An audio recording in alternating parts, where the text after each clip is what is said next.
Okay, so this is our presentation. We are Team Fox. We turned in our paper and everything, and this is what we're going to present on. The title of our presentation is The Ins and Outs of Uber. That was the company that we decided to investigate and see like what type of organizational problems that there were within that corporation. And as we looked up different things and were able to research it, we found a lot of different things that we've learned in this class we'd like to apply, things that we feel like we can help them get better at. I'm Brady, and I'll be going first. So yeah, let's just get right into it. So what Uber is, if you don't already know, it's a company that gives rides. So it doesn't really require a whole lot to get a job with Uber. You just have to apply to be a driver, pretty much have clean driving history, pass a basic background check, which all this stuff we'll get into later, and then you're able to drive. And the coolest part about it is that you can order like a ride from your phone. So if you're stuck somewhere, you don't have a ride, or your ride's gonna be late, you need to get somewhere, you can hop on your phone and you can order a ride like right then and there. So that's what we decided to do our report on. Here's just like another picture you can kind of see, hopefully. That's just a photo from inside the app. It shows a map from where you are to the destination where you want to go. It'll show you how many passengers you can have, and it also shows you how much money it's going to cost you to get there, and it will just charge it straight to your credit card. So that's just a little bit about the app. And then we're going to get into just some stuff about the company. So I'll stand up here. Just some interesting dates and facts about Uber. The first Uber was introduced, the idea of Uber, was introduced in 2008 when two men in Paris, France could not get a taxi. And so they started brainstorming of ideas of how they could get people to give them a ride.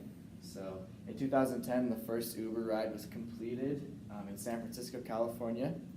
And then by 2017, Uber had successfully completed 5 billion rides, which was the most of any company of that style. And we'll also talk about the competitors and other companies. And then Uber is known for their quick response time when customers are waiting rides and when they want to go to a wide range of cities and locations. So they have a really wide service area that they can cover. And then since the initial launch of Uber, there's been other branches that have broken off. And a good example is Uber Eats, which is Uber, but someone can go pick up food for you and bring it right to your door.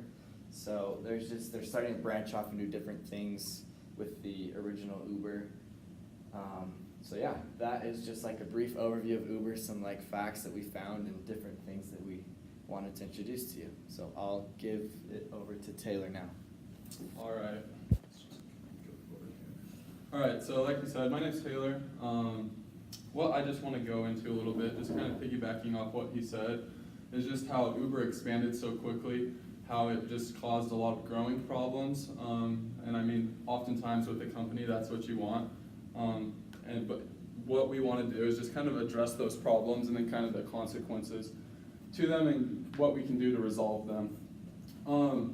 So one of the big problems that we did notice, just stand in the frame here, is the communication between the driver and the rider. Just a little bit of an example of that is Samantha Joseph's son, and just really the pickup and everything that can go wrong with that. So this right here is a picture, and it's actually the last time that she was seen alive. She mistaked her Uber, got into this car, and she actually got stabbed to death. That was actually here recently, within this last year. And so that's just an example of the communication. I mean, there's many other communication errors that can go wrong within the pickup as well, which will be more touched on again briefly. Another problem that we wanted to hit on was the background check. And with that, just an example of that, his name is Talal Shamit, and so he was actually a convicted felon. He did 16 years in prison, and then as soon as he got out, within 3 years, he decided he wanted to be an Uber driver, and he was actually accused of wanting to smuggle missile launchers into the Middle East, abusing his wife. The list really just goes on and on. And 3 years after being out of prison, he decided that he wanted to be an Uber driver. So he did all the paperwork, all the things necessary to do so, and they actually ended up accepting him, and he became an Uber driver. Within, I want to say, it was 4.5 months of being an Uber driver. After he dropped off one of the customers, one of his riders, she went into her home, and within the hour of him dropping her off, he actually went into the house and sexually abused her, and is now sentenced to 25 years in prison. So that's just kind of an example of that. And just right here down on near the bottom of the slide, just to kind of put it into perspective, there's 7 states that have absolutely no screening laws required for those states. 40 of the states just let the companies run their own screenings. And so that's kind of what's being done here within Uber. And then only 3 of the states run their additional screening. And to kind of put it into perspective as well, the state of Colorado, they actually sued Uber for $8.9 million for letting 56 ex-convicts, felons, actually be Uber drivers and let them tow people around, to kind of put it into perspective. So just the consequences of that, as we can tell, a lot of times it just ends in bad results, as we went over, just death, and I mean a lot of other things that is sensitive to a lot of other people. But I'll turn it time over now to Faris and kind of go over his slides. Okay. So 2017 there was a problem with Uber CEO. He was arguing with the driver over falling prices. It started when the Uber driver blamed the company management for responsible for the price dropping. Then he blamed the CEO for being bankrupt. And then the CEO responds, he loses temper and he accused the Uber driver of failing to take responsibility. From this story, we can know that there is a problem in communication between the driver and the rider, and also from both of the sides. They didn't listen to each other. So effective communication is essential between the driver and the company, as it will help promote business trust between the two, and also effective communication will help improve customer satisfaction. So to do that, the two sides must understand the importance of effective communication and listening skills to improve communication between Uber driver and the rider. And also the side must pay attention to others to understand before responding. And they should ask questions if necessary and avoid interrupting in the wrong time. And also must avoid language that offend others.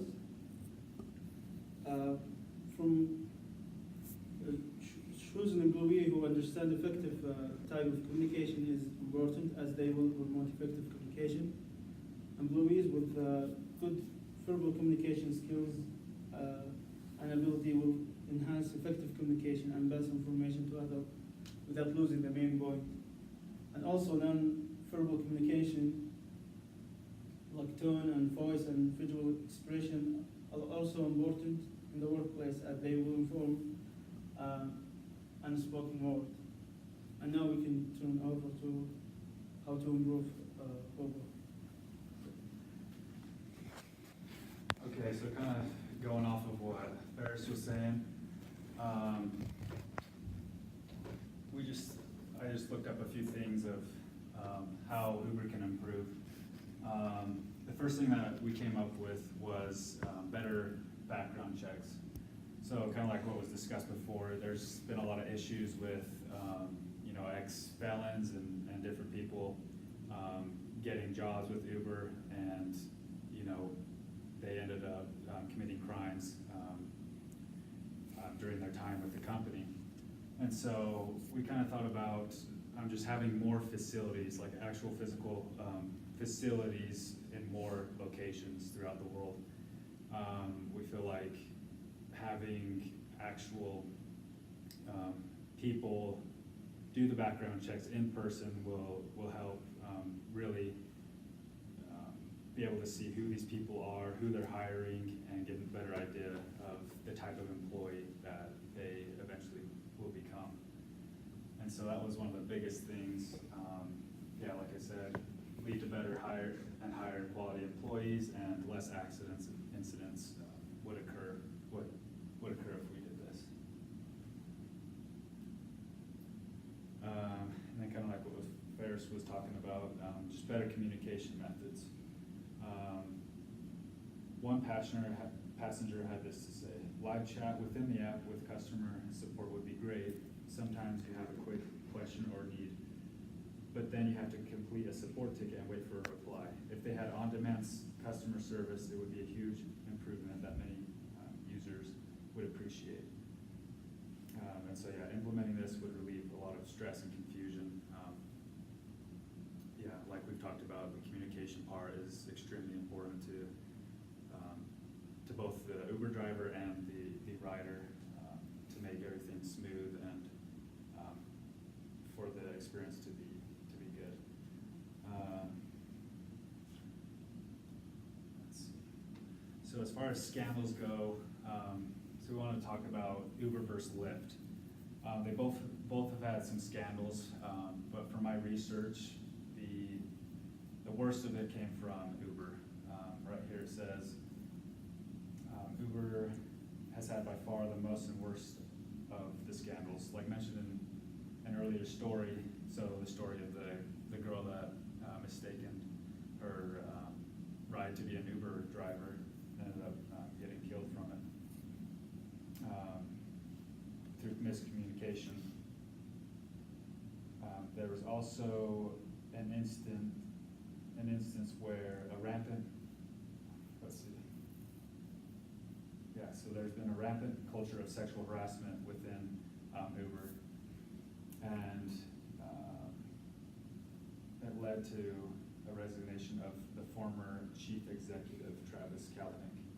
And then Lyft had a scandal where employees had improperly gained access to user data, but later added extensive restrictions to fix the issue. So while neither company is perfect, Uber seems to have a few more scandals to their name. In order to fix these issues and gain a more favorable reputation, we reiterate the importance of more extensive background checks, better communication between employees and customers, and hiring higher quality employees altogether. And so these are just a few things that we came up with. So I just think if Uber wants to have a more favorable reputation like Lyft has, we feel like these things that we talked about will help increase that. And so yeah, that's everything. And then just say your name. Oh. You didn't say My the name is Braden. So. Braden. Okay, that was Team Fox. So we had Brady, Taylor, Braden, and Faris.